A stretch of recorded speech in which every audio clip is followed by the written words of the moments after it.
Ils ont eu donc des Congolais par la corruption, ceci, cela.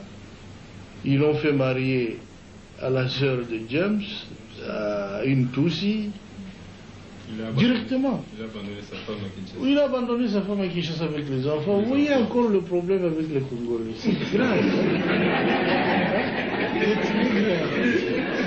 Il nous laisse beaucoup de problèmes. Il est là et maintenant il crie qu'il veut venir. Hein? Bon, le voilà devenu un chef de guerre de la rébellion. Et ils sont allés ramasser tous les autres rebus que vous connaissez. Les Tambo et Mwamba, les Zaïdi Ngoma, l'autre est là, Lunda Boululu, Wamba Diawamba. Et vraiment une kermesse de gens, en tout cas corrompus et inutiles.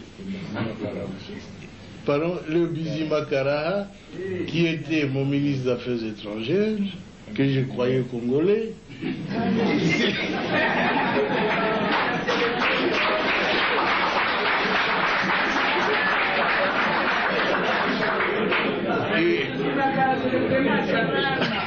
à ma très grande surprise, quand j'avais demandé à cette armée de se retirer, et avait déjà fermé des valises, ils disent, leur armée se retire, ils se sentent en insécurité.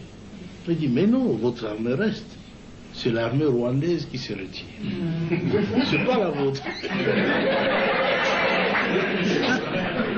Mais ils ont disparu. Et j'ai compris qu'ils n'étaient pas congolais alors. Parce que l'armée qui s'est retirée était rwandaise.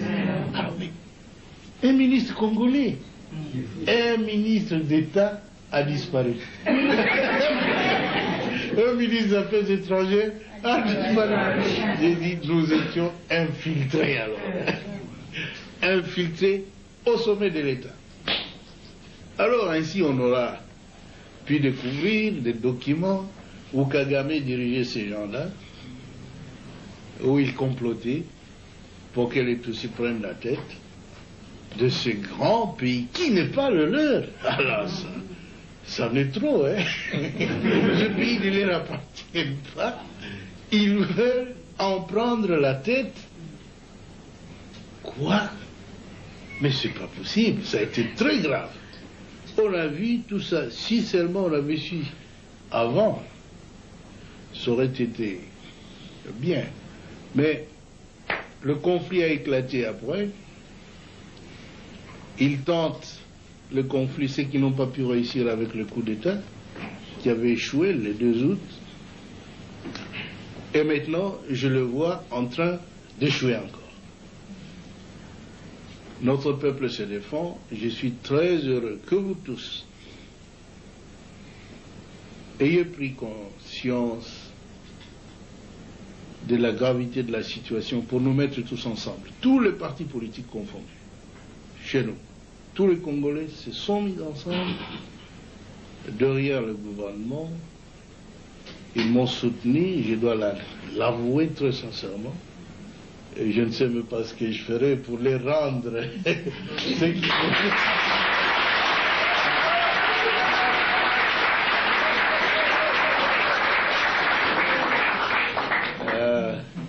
Mais ce que je dois vous assurer, c'est que je suis un soldat du peuple et je ferai mon devoir jusqu'à mon dernier jour.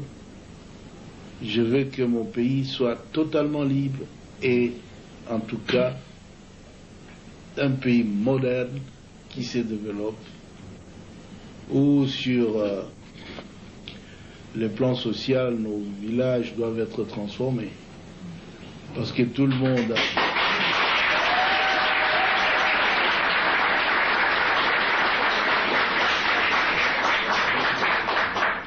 Beaucoup de nos élites, beaucoup d'intellectuels, beaucoup de citadins, de gens de ville qui sont habitués à la vie, ont peur de rentrer dans nos villages.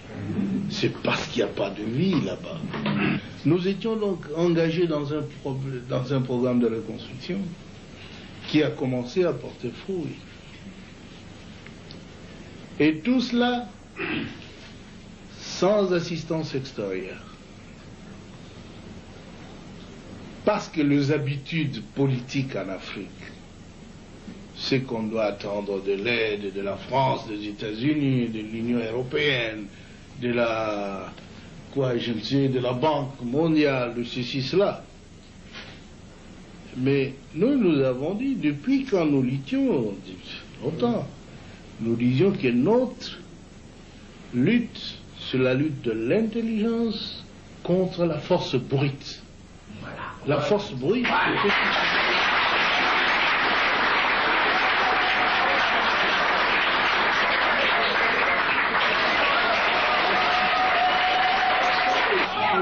Nous disions alors dans un des congrès au Maquis où il a participé en 1976 que parce que nous avons tout dans notre pays, nous ne pouvons même pas les demander de l'assistance de l'Europe.